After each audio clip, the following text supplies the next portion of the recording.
ఎంపీగా గెలవలేకపోయినందుకు వాళ్ళ ఫాదర్ ముఖ్యమంత్రిగా ఉన్నారు కాబట్టి వారు ఏదో ఎమ్మెల్యే కోటాల్లో ఎమ్మెల్సీ తీసుకొచ్చుకోగలిగారు. సో ఎమ్మెల్సీగా ఉన్నారు. సో ఎమ్మెల్సీ ఇబ్బంది కావచ్చు, లేకపోతే వారిని floor leader BRS MLC floor leader చేయలేదనే ప్రాబ్లం కావచ్చు. అలాగే వారి అన్నకి ప్రతిరోజు ప్రెస్ మీట్లలో ఈ మధ్య కేటీఆర్ గారు ఇవే చెప్తున్నారు తప్పితే వీరికి కవిత గారికి ఎటువంటి ఇంపార్టెన్స్ లేదు అనే అభిప్రాయం అక్కసుతో, ఆస్తులు కూడా వాళ్ళ అన్నకే ఎక్కువ ఉంది తనకి లేదనే అభిప్రాయంతో కవిత గారు ఇట్లాంటి ఆరోపణలు చేస్తూ ఉండొచ్చు. అది మనం చూస్తున్నాము. జైలుకి వెళ్ళొచ్చింది అవినీతి ఆరోపణలు, లిక్కర్ స్కామ్లో కవిత గారు జైల్లో ఎన్ని రోజులు ఉన్నారో, ఎన్ని నెలలు ఉన్నారో మనం చూసాం. ఎన్ని నెలల తర్వాత వచ్చిన తర్వాత వారికి ఎటువంటి గౌరవము, సముచిత స్థానము దొరకట్లేదని అక్కస్తోనూ ఫ్రస్ట్రేషన్లోనూ వాళ్ళ ఫాదర్కి లెటర్ రాసున్నారు. దానివల్ల ఏదో గొడవలైనవి. దీంతో పాటు ఈమె మొన్న వాళ్ళ బాబు గ్రాడ్యుయేషన్ సెరమనీకి యుఎస్ వెళ్ళున్నారు. ఆ యుఎస్ వెళ్ళినప్పుడు కూడా ఎటువంటి సంప్రదింపులు నాతో జరపలేదు. 25 years of silver Jubilee celebrations కోసం అని చెప్పి ఈ అక్కసుతోనూ అన్నకి ఎక్కువ ఇంపార్టెన్స్ దొరుకుతుంది, నాకు దొరకట్లేదని, అధికారం కోసం, డబ్బుల కోసం అని వారి ఆస్తి తగాదాలని తీసుకొచ్చి పబ్లిక్ ఆపాదిస్తున్నారు అనేది నా వ్యక్తిగత అభిప్రాయం. ఓకే, మరి ఇప్పుడు రాజకీయ భవిష్యత్తు ఎలా ఉండబోతుంది కవిత గారిది? మరి తనను రక్షించుకోవడానికే ఇట్లా జాతీయ పార్టీల్లోకి వెళ్ళబోతున్నారు అన్నట్లు కూడా బయట అయితే నడుస్తూ ఉంది. మరి మీరు టీఆర్ఎస్ పార్టీ 2004లో ఆవిర్భవించిన తర్వాత 2004లో కాంగ్రెస్తో కలిసి పోటీ చేసింది. 2009లో మహాకూటమి పేరుతో సిపిఐ, సిపిఎం, తెలుగుదేశం పార్టీ అన్నిటితో కలిపి ఎలక్షన్స్లో పోటీ చేసింది. దాని తర్వాత 2014లో ప్రత్యేక తెలంగాణ వచ్చిన తర్వాత జరిగిన పరిణామాలన్నీ మనం చూస్తున్నాం. సో ఈ వారి తన మనుగడ ఎక్కడైతే కష్టం, తన బీఆర్ఎస్ పార్టీలోనో, తన తండ్రి స్థాపించిన బీఆర్ఎస్ పార్టీలో తన మనుగడ కష్టమా అనుకుని ఆమె వేరే నేషనల్ పార్టీ వైపు చూస్తూ ఉండొచ్చు. ఇన్నిసార్లు వాళ్ళు ప్రతిసారి వేరే వాళ్ళ అలయన్స్తోనే ఎలక్షన్స్లో పోటీ చేశారు. అదే ప్రకారంగా ఆమె ఇప్పుడు నేషనల్ పార్టీ వైపు చూస్తూ ఉండొచ్చు, కానీ బీజేపీ పార్టీలో జాయిన్ అవుతుంది అని నేనైతే అనుకోవట్లేదు. ఇప్పుడు మొదటి నుంచి కూడా బీఆర్ఎస్ బీజేపీ ఒకటే అనే చెప్పేసి మన తెలంగాణ రాష్ట్ర వ్యాప్తంగా కూడా నడిచినటువంటి విషయం. మరి ఇప్పుడు వాస్తవానికి బీజేపీలోకి వస్తుంది అనే ఆలోచన ఉంది. ఇంకోటి ఆ లేఖ రిలీజ్ చేయడానికి కూడా బీజేపీ కోవట్ ఎవరో ఉన్నారు అన్నట్లు కూడా బయటకు అయితే వచ్చినటువంటి విషయం. దీని గురించి మీరేం చెప్తారు? బీజేపీ కోవర్టులు ఉన్నారని అయితే నేను అనుకోవట్లేదు. మరి ఇన్ని హండ్రెడ్స్ ఆఫ్ లెటర్స్ వాళ్ళ నాన్నకి రాసిన, ఒక తండ్రికి కూతురు లెటర్ రాయడం ఒక రకమైన పద్ధతి, లేదా ఒక బీఆర్ఎస్ పార్టీ అధినేతగా, పార్టీ కార్యకర్తగా ఆమె లెటర్ రాసిందా, లేకపోతే వాళ్ళ నాన్నకి లెటర్ రాసిందా అనేది ఫస్ట్ కంక్లూజన్కి రావాలి మనం. పర్సనల్ లెటర్ అన్నప్పుడు నా ఫ్యామిలీలో నా యొక్క పొజిషన్ ఏంటని వాళ్ళ నాన్నకి ఆమె ఆవేదన వ్యక్తం చేసుకుని ఉండొచ్చు. దాన్ని ఎందుకు ఇంత పొలిటికల్ చేస్తున్నారు? ఎప్పుడు బీజేపీ బీఆర్ఎస్తో కలిసి లేదు. నేను అందుకే మీకు ఎలక్షన్ ప్రస్తావన చేసింది 2004లోను, 2009లోను, 2014లోను ఎందుకు చేశాను అంటే, ఏ రోజు బీజేపీ బీఆర్ఎస్తో కలిసి లేదు. సో ఫ్యూచర్లో వారు వస్తాము అంటే పొలిటికల్ పార్టీగా ఎవరైనా మా పార్టీలో జాయిన్ అవుతానంటే జాయిన్ చేసుకునేదానికి నాకు ఎటువంటి రైట్స్ లేవు. నేషనల్ పార్టీ ఎటువంటి స్టాండ్ తీసుకుంటే మేము ఆ స్టాండ్కి బైండ్ అయి ఉంటాము తప్ప వారు జాయిన్ అవుతారా జాయిన్ అవ్వరా అనే దాన్ని నేను ప్రత్యేకంగా చెప్పాల్సిన అవసరం లేదనేది మా పార్టీలో నాకు తెలిసినంత వరకు మా పార్టీలో కోవర్టులు ఉన్నారని అయితే నేను అనుకోవట్లేదు. అటువంటి కోవర్టులు ఎవరైనా ఉంటే అది రాష్ట్ర అధినాయకత్వము లేదా నేషనల్ పార్టీ వాళ్ళు చూసుకొని ఎవరేం చేస్తున్నారు అనేది ప్రతి ఒక్కరి పైన అవగాహన అనేది మా రాష్ట్ర అధినాయకత్వానికి అందరిపైన, చిన్న సాధారణ బూత్ స్థాయి కార్యకర్త పైన కూడా అభిప్రాయం ఉంటుంది. సో బీజేపీ పార్టీలో పనిచేసే ప్రతి ఒక్కరు పార్టీ కోసం, దేశం కోసం, ధర్మం కోసం పనిచేస్తారే తప్పితే కోర్టులుగా పనిచేస్తారని మాత్రం నేను అనుకోవట్లేదు. మేడం, ఇంకో విషయం కూడా చూసుకున్నట్లయితే గోషామహల్ ఎమ్మెల్యే రాజాసింగ్ గారు కూడా కవిత మాట్లాడినటువంటి విషయం అది అక్షరాల వాస్తవం, సేమ్ అదే జరుగుతుందని చెప్పేసి అన్నారు. రాజాసింగ్ గారు చేసినటువంటి వ్యాఖ్యల పైన మీ అభిప్రాయం ఏంటి? ఇది రాజాసింగ్ గారి పర్సనల్ ఒపీనియన్. రాజాసింగ్ గారి పర్సనల్ ఒపీనియన్ని తీసుకొచ్చి మళ్ళీ వారు అలా మాట్లాడారు కాబట్టి దాని మీద మీ ఒపీనియన్ అంటే, నేను వారి మాట్లాడిన మాటల్ని వక్రీకరించేంత స్థాయిలో నేను లేననేది నా ఒపీనియన్. అది వారి వ్యక్తిగత అభిప్రాయం కానీ పార్టీ అభిప్రాయం కాదు అని మాత్రం ఖచ్చితంగా చెప్పగలుగుతాను నేను. వ్యక్తిగత అభిప్రాయాలు కూడా తీసుకుంటారా బీజేపీలో? అదే చెప్పాను, ఇప్పటిదాకా బీజేపీ అనే పార్టీలో వ్యక్తిగత అభిప్రాయాలకి సంబంధం లేదు, వ్యక్తిగత అభిప్రాయాన్ని కన్సిడరేషన్లో ఉండవు.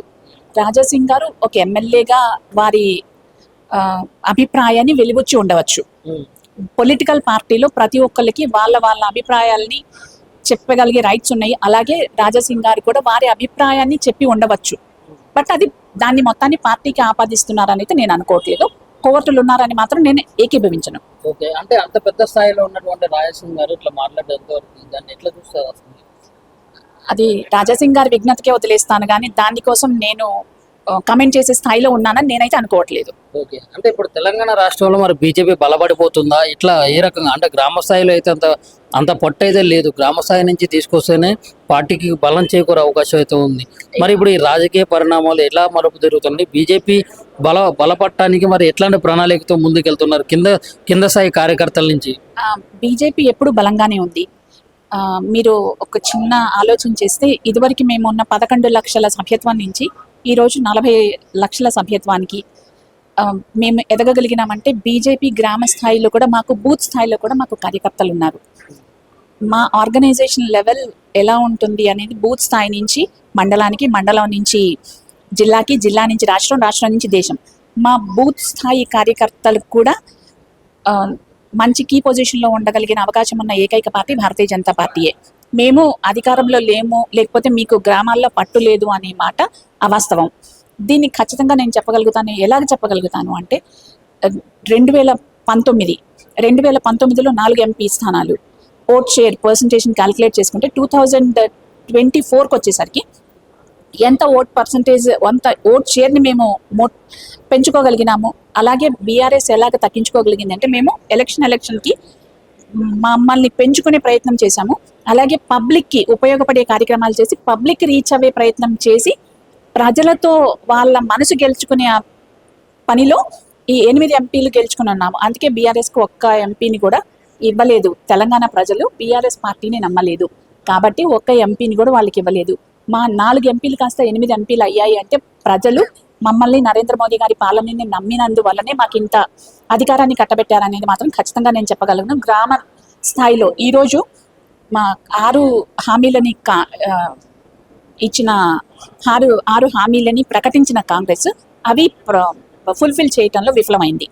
అలాగే 10 సంవత్సరాల పరిపాలనలో బీఆర్ఎస్ పరిపాలనలో తెలంగాణ ప్రజలు విసిగిపోయి ఉన్నారు. సో ఇప్పుడు బీజేపీ అనేది వారికి చాలా ఆశాజ్యోతిగా కనిపిస్తుంది. కాబట్టి ఖచ్చితంగా గ్రామ స్థాయి నుంచి మా క్యాడర్ని పెంచుకుంటూ అలాగే మేము కూడా అధికారంలోకి వచ్చేదానికి ప్రయత్నం చేస్తాం. తప్పేం లేదు కదా. బీయింగ్ ఏ పొలిటికల్ పార్టీ అధికారంలోకి రావడానికి ప్రజా సంక్షేమం కోసమే ప్రయత్నం చేస్తాము. ఆ ప్రజా సంక్షేమంలో మేము నెక్స్ట్ తెలంగాణలో బీజేపీ గవర్నమెంట్ని ఫామ్ చేస్తుంది. మీకు ఈరోజు డేట్ గుర్తుపెట్టుకోండి. నెక్స్ట్ అసెంబ్లీ ఎలక్షన్స్లో బీజేపీ తెలంగాణ అధికారంలోకి వస్తుంది. ఇన్ని రోజులు అంటే మీన్స్ కవిత గారు ఎలా ఉన్నారు, తెలంగాణ జాగృతిలో వారికి ఒక గౌరవ స్థానం ఇచ్చింది వాళ్ళ బీఆర్ఎస్ పార్టీ. కేసీఆర్ గారి కూతురు, ఒక రాష్ట్ర ముఖ్యమంత్రి కూతురు. సో ఇన్ని సంవత్సరాలు అధికారాన్ని అనుభవించిన తర్వాత సడన్లీ ఒకటేసారి వాళ్ళ అధికారాన్ని కోల్పోయిన తర్వాత మనస్థిమితం లేక ప్రాపర్ జైలుకి వెళ్ళొచ్చిన తర్వాత వాళ్ళు ఏమి ఆలోచన లేని మాటలు మాట్లాడుతున్నారు అనేది నా ఒపీనియన్. ఓకే, మరి నిజంగా వాస్తవానికి ఇప్పుడు తెలంగాణ వచ్చిన తర్వాత ఇప్పుడు ఈ 10 ఏళ్ళు వాళ్ళ పాలన నడిచింది. మరి విషయం ఏమై ఉండొచ్చు డెప్త్గా చూసుకున్నట్లయితే ఆస్తి తగాదాలా, లేకుంటే వారసత్వ తగాదాలా, లేకుంటే మామూలుగా కేసీఆర్ తర్వాత లేకుంటే రెండో స్థానంలో నేను ఉండాలి ఎట్లేదన్నా కానీ పార్టీలో నాకంటూ ఒక అధికారం అనేది ఉండాలని చెప్పేసి మామూలుగా అంటే అధికార దాంతో నా ఒపీనియన్ ప్రకారం తెలంగాణ రాష్ట్రం ఏర్పడిన తర్వాత చాలా ఆస్తులు కూడగట్టుకుని ఉండవచ్చు. ఈ ఆస్తుల పంచాయతీ వల్ల ఏమవుతుంది అంటే కవిత గారు నాకేదో ఇంపార్టెన్స్ దొరకట్లేదని వారి ఎంపీగా కూడా గెలవలేకపోయారు. మా ఎంపీగా గెలవలేకపోయినందుకు వాళ్ళ ఫాదర్ ముఖ్యమంత్రిగా ఉన్నారు కాబట్టి వారు ఏదో ఎమ్మెల్యే కోటాల్లో ఎమ్మెల్సీ తీసుకొచ్చుకోగలిగారు. సో ఎమ్మెల్సీగా ఉన్నారు. సో ఎమ్మెల్సీ ఇబ్బంది కావచ్చు, లేకపోతే వారిని floor leader BRS MLC floor leader చేయలేదనే ప్రాబ్లం కావచ్చు. అలాగే వారి అన్నకి ప్రతిరోజు ప్రెస్ మీట్లలో ఈ మధ్య కేటీఆర్ గారు ఇవే చెప్తున్నారు తప్పితే వీరికి కవిత గారికి ఎటువంటి ఇంపార్టెన్స్ లేదు అనే అభిప్రాయం అక్కసుతో ఆస్తులు కూడా వాళ్ళ అన్నకే ఎక్కువ ఉంది తనకి లేదనే అభిప్రాయంతో కవిత గారు ఇట్లాంటి ఆరోపణలు చేస్తూ ఉండొచ్చు. అది మనం చూస్తున్నాము. జైలుకి వెళ్ళొచ్చింది అవినీతి ఆరోపణలు, లిక్కర్ స్కామ్లో కవిత గారు జైల్లో ఎన్ని రోజులు ఉన్నారో, ఎన్ని నెలలు ఉన్నారో మనం చూసాం. ఎన్ని నెలల తర్వాత వచ్చిన తర్వాత వారికి ఎటువంటి గౌరవము, సముచిత స్థానము దొరకట్లేదని అక్కస్తోనూ ఫ్రస్ట్రేషన్లోనూ వాళ్ళ ఫాదర్కి లెటర్ రాసున్నారు. దానివల్ల ఏదో గొడవలు అయినాయి. దీంతో పాటు ఈమె మొన్న వాళ్ళ బాబు గ్రాడ్యుయేషన్ సెరమనీకి యుఎస్ వెళ్ళున్నారు. ఆ యుఎస్ వెళ్ళినప్పుడు కూడా ఎటువంటి సంప్రదింపులు నాతో జరపలేదు. 25 years of silver Jubilee celebrations కోసం అని చెప్పి ఈ అక్కసుతోనూ అన్నకి ఎక్కువ ఇంపార్టెన్స్ దొరుకుతుంది, నాకు దొరకట్లేదని అధికారం కోసం, డబ్బుల కోసమని వారి ఆస్తి తగాదాలని తీసుకొచ్చి పబ్లిక్ ఆపాదిస్తున్నారు అనేది నా వ్యక్తిగత అభిప్రాయం. ఓకే, మరి ఇప్పుడు రాజకీయ భవిష్యత్తు ఎలా ఉండబోతుంది కవిత గారిది? మరి తనను రక్షించుకోవడానికే ఇట్లా జాతీయ పార్టీల్లోకి వెళ్ళబోతున్నారు అన్నట్లు కూడా బయట అయితే నడుస్తూ ఉంది. మరి మీరేం టీఆర్ఎస్ పార్టీ 2004లో ఆవిర్భవించిన తర్వాత 2004లో కాంగ్రెస్తో కలిసి పోటీ చేసింది. 2009లో మహాకూటమి పేరుతో సిపిఐ, సిపిఎం, తెలుగుదేశం పార్టీ అన్నిటితో కలిపి ఎలక్షన్స్లో పోటీ చేసింది. దాని తర్వాత 2014లో ప్రత్యేక తెలంగాణ వచ్చిన తర్వాత జరిగిన పరిణామాలన్నీ మనం చూస్తున్నాం. సో ఈ వారి తన మనుగడ ఎక్కడైతే కష్టం బీఆర్ఎస్ పార్టీలోనో, తన తండ్రి స్థాపించిన బీఆర్ఎస్ పార్టీలో తన మనుగడ కష్టమా అనుకుని ఆమె వేరే నేషనల్ పార్టీ వైపు చూస్తూ ఉండొచ్చు. ఇన్నిసార్లు వాళ్ళు ప్రతిసారి వేరే వాళ్ళ అలయన్స్తోనే ఎలక్షన్స్లో పోటీ చేశారు. అదే ప్రకారంగా ఆమె ఇప్పుడు నేషనల్ పార్టీ వైపు చూస్తూ ఉండొచ్చు, కానీ బీజేపీ పార్టీలో జాయిన్ అవుతుంది అని నేనైతే అనుకోవట్లేదు. ఇప్పుడు మొదటి నుంచి కూడా బీఆర్ఎస్ బీజేపీ ఒకటే అనేది చెప్పేసి మన తెలంగాణ రాష్ట్ర వ్యాప్తంగా కూడా నడిచినటువంటి విషయం. మరి ఇప్పుడు వాస్తవానికి బీజేపీలోకి వస్తుంది అనే ఆలోచన ఉంది.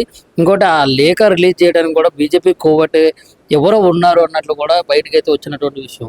దీని గురించి మీరేం చెప్తారు? బీజేపీ కోవర్టులు ఉన్నారని అయితే నేను అనుకోవట్లేదు. మరి ఇన్ని హండ్రెడ్స్ ఆఫ్ లెటర్స్ వాళ్ళ నాన్నకి రాసిన, ఒక తండ్రికి కూతురు లెటర్ రాయడం ఒక రకమైన పద్ధతి, లేదా ఒక బీఆర్ఎస్ పార్టీ అధినేతగా, పార్టీ కార్యకర్తగా ఆమె లెటర్ రాసిందా, లేకపోతే వాళ్ళ నాన్నకి లెటర్ రాసిందా అనేది ఫస్ట్ కంక్లూజన్కి రావాలి మనం. పర్సనల్ లెటర్ అన్నప్పుడు నా ఫ్యామిలీలో నా యొక్క పొజిషన్ ఏంటని వాళ్ళ నాన్నకి ఆమె ఆవేదన వ్యక్తం చేసుకుని ఉండొచ్చు. దాన్ని ఎందుకు ఇంత పొలిటికల్ చేస్తున్నారు? ఎప్పుడు బీజేపీ బీఆర్ఎస్తో కలిసి లేదు. నేను అందుకే మీకు ఎలక్షన్ ప్రస్తావన చేసింది 2004లోను, 2009లోను, 2014లోను ఎందుకు చేశాను అంటే, ఏ రోజు బీజేపీ బీఆర్ఎస్తో కలిసి లేదు. సో ఫ్యూచర్లో వారు వస్తాము అంటే పొలిటికల్ పార్టీగా ఎవరైనా మా పార్టీలో జాయిన్ అవుతానంటే జాయిన్ చేసుకునేదానికి నాకు ఎటువంటి రైట్స్ లేవు. నేషనల్ పార్టీ ఎటువంటి స్టాండ్ తీసుకుంటే మేము ఆ స్టాండ్కి బైండ్ అయి ఉంటాము తప్ప వారు జాయిన్ అవుతారా జాయిన్ అవ్వరా అనే దాన్ని నేను ప్రత్యేకంగా చెప్పాల్సిన అవసరం లేదనేది నా. బీజేపీ పార్టీలో మా పార్టీలో నాకు తెలిసినంత వరకు మా పార్టీలో కోవర్టులు ఉన్నారని అయితే నేను అనుకోవట్లేదు. అటువంటి కోవర్టులు ఎవరైనా ఉంటే అది రాష్ట్ర అధినాయకత్వము లేదా నేషనల్ పార్టీ వాళ్ళు చూసుకొని ఎవరేం చేస్తున్నారు అనేది ప్రతి ఒక్కళ్ళ పైన అవగాహన అనేది మా రాష్ట్ర అధినాయకత్వానికి అందరిపైన, చిన్న సాధారణ బూత్ స్థాయి కార్యకర్త పైన కూడా అభిప్రాయం ఉంటుంది. సో బీజేపీ పార్టీలో పనిచేసే ప్రతి ఒక్కళ్ళు పార్టీ కోసం, దేశం కోసం, ధర్మం కోసం పనిచేస్తారే తప్పితే కోర్టులుగా పనిచేస్తారని మాత్రం నేను అనుకోవట్లేదు. మేడం, ఇంకో విషయం కూడా చూసుకున్నట్లయితే గోషమల్ ఎమ్మెల్యే రాజసింగ్ గారు కూడా కవిత మాట్లాడినటువంటి విషయం అది అక్షరాల వాస్తవం, సేమ్ అదే జరుగుతుందని చెప్పేసి అన్నారు. రాజసింగ్ గారు చేసినటువంటి వ్యాఖ్యల పైన మీ అభిప్రాయం ఏంటి? ఇది రాజాసింగ్ గారి పర్సనల్ ఒపీనియన్. రాజాసింగ్ గారి పర్సనల్ ఒపీనియన్ని తీసుకొచ్చి మళ్ళీ వారు అలా మాట్లాడారు కాబట్టి దాని మీద మీ ఒపీనియన్ అంటే, నేను వారు మాట్లాడిన మాటల్ని వక్రీకరించేంత స్థాయిలో నేను లేననేది నా ఒపీనియన్. అది వారి వ్యక్తిగత అభిప్రాయం కానీ పార్టీ అభిప్రాయం కాదు అని మాత్రం ఖచ్చితంగా చెప్పగలుగుతాను నేను. వ్యక్తిగత అభిప్రాయాలు కూడా తీసుకుంటారా బీజేపీలో? అదే చెప్పాను, ఇప్పటిదాకా బీజేపీ అనే పార్టీలో వ్యక్తిగత అభిప్రాయాలకి సంబంధం లేదు, వ్యక్తిగత అభిప్రాయాన్ని కన్సిడరేషన్లో ఉండవు. రాజాసింగ్ గారు ఒక ఎమ్మెల్యేగా వారి అభిప్రాయాన్ని వెలిబుచ్చి ఉండవచ్చు. పొలిటికల్ పార్టీలో ప్రతి ఒక్కరికి వాళ్ళ అభిప్రాయాల్ని చెప్పగలిగే రైట్స్ ఉన్నాయి. అలాగే రాజాసింగ్ గారు కూడా వారి అభిప్రాయాన్ని చెప్పి ఉండవచ్చు. బట్ అది దాన్ని మొత్తాన్ని పార్టీకి ఆపాదిస్తున్నారని అయితే నేను అనుకోవట్లేదు. కోవర్టులు ఉన్నారని మాత్రం నేను ఏకీభవించను. ఓకే, అంటే అంత పెద్ద స్థాయిలో ఉన్నటువంటి రాజాసింగ్ గారు ఇట్లా మాట్లాడేంత దాన్ని ఎట్లా చూస్తారు అసలు? అది రాజాసింగ్ గారి విజ్ఞతకే వదిలేస్తాను, కానీ దానికోసం నేను కమెంట్ చేసే స్థాయిలో ఉన్నానని నేనైతే అనుకోవట్లేదు. ఓకే, అంటే ఇప్పుడు తెలంగాణ రాష్ట్రంలో మరి బీజేపీ బలపడిపోతుందా? ఇట్లా ఏ రకంగా అంటే గ్రామ స్థాయిలో అయితే అంత పొట్టు అయితే లేదు, గ్రామ స్థాయి నుంచి తీసుకొస్తేనే పార్టీకి బలం చేకూరే అవకాశం అయితే ఉంది. మరి ఇప్పుడు ఈ రాజకీయ పరిణామాలు ఎలా మలుపు జరుగుతుంది? బీజేపీ బలపడటానికి మరి ఎట్లాంటి ప్రణాళికతో ముందుకెళ్తున్నారు కింద స్థాయి కార్యకర్తల నుంచి? బీజేపీ ఎప్పుడు బలంగానే ఉంది. మీరు ఒక చిన్న ఆలోచన చేస్తే, ఇదివరకు మేము ఉన్న 11 లక్షల సభ్యత్వం నుంచి ఈరోజు 40 లక్షల సభ్యత్వానికి మేము ఎదగగలిగినామంటే బీజేపీ గ్రామ స్థాయిలో కూడా మాకు, బూత్ స్థాయిలో కూడా మాకు కార్యకర్తలు ఉన్నారు. మా ఆర్గనైజేషన్ లెవెల్ ఎలా ఉంటుంది అనేది బూత్ స్థాయి నుంచి మండలానికి, మండలం నుంచి జిల్లాకి, జిల్లా నుంచి రాష్ట్రం, రాష్ట్రం నుంచి దేశం. మా బూత్ స్థాయి కార్యకర్తలకు కూడా మంచి కీ పొజిషన్లో ఉండగలిగిన అవకాశం ఉన్న ఏకైక పార్టీ భారతీయ జనతా పార్టీయే. మేము అధికారంలో లేము, లేకపోతే మీకు గ్రామాల్లో పట్టు లేదు అనే మాట అవాస్తవం. దీన్ని ఖచ్చితంగా నేను చెప్పగలుగుతాను. ఎలాగ చెప్పగలుగుతాను అంటే 2019లో 4 ఎంపీ స్థానాలు ఓట్ షేర్ పర్సంటేజ్ని క్యాలిక్యులేట్ చేసుకుంటే 2024కి వచ్చేసరికి ఎంత ఓట్ షేర్ని మేము పెంచుకోగలిగినాము. అలాగే బీఆర్ఎస్ ఎలాగ తగ్గించుకోగలిగింది అంటే మేము ఎలక్షన్కి మమ్మల్ని పెంచుకునే ప్రయత్నం చేశాము. అలాగే పబ్లిక్కి ఉపయోగపడే కార్యక్రమాలు చేసి పబ్లిక్ రీచ్ అయ్యే ప్రయత్నం చేసి ప్రజలతో వాళ్ళ మనసు గెలుచుకునే పనిలో ఈ 8 ఎంపీలు గెలుచుకుని ఉన్నాము. అందుకే బీఆర్ఎస్కు ఒక్క ఎంపీని కూడా ఇవ్వలేదు. తెలంగాణ ప్రజలు బీఆర్ఎస్ పార్టీని నమ్మలేదు కాబట్టి ఒక్క ఎంపీని కూడా వాళ్ళకి ఇవ్వలేదు. మా 4 ఎంపీలు కాస్త 8 ఎంపీలు అయ్యాయి అంటే ప్రజలు మమ్మల్ని నరేంద్ర మోదీ గారి పాలనని నమ్మినందువల్లనే మాకు ఇంత అధికారాన్ని కట్టబెట్టారనేది మాత్రం ఖచ్చితంగా నేను చెప్పగలను. గ్రామ స్థాయిలో ఈరోజు మా 6 హామీలని ఇచ్చిన 6 హామీలని ప్రకటించిన కాంగ్రెస్ అవి ఫుల్ఫిల్ చేయటంలో విఫలమైంది. అలాగే 10 సంవత్సరాల పరిపాలనలో బీఆర్ఎస్ పరిపాలనలో తెలంగాణ ప్రజలు విసిగిపోయి ఉన్నారు. సో ఇప్పుడు బీజేపీ అనేది వారికి చాలా ఆశాజ్యోతిగా కనిపిస్తుంది. కాబట్టి ఖచ్చితంగా గ్రామ స్థాయి నుంచి మా క్యాడర్ని పెంచుకుంటూ అలాగే మేము కూడా అధికారంలోకి వచ్చేదానికి ప్రయత్నం చేస్తాం. తప్పేం లేదు కదా. బీయింగ్ ఏ పొలిటికల్ పార్టీ అధికారంలోకి రావడానికి ప్రజా సంక్షేమం కోసమే ప్రయత్నం చేస్తాము. ఆ ప్రజా సంక్షేమంలో మేము నెక్స్ట్ తెలంగాణలో బీజేపీ గవర్నమెంట్ని ఫామ్ చేస్తుంది. మీకు ఈరోజు డేట్ గుర్తుపెట్టుకోండి. నెక్స్ట్ అసెంబ్లీ ఎలక్షన్స్లో బీజేపీ తెలంగాణ అధికారంలోకి వస్తుంది.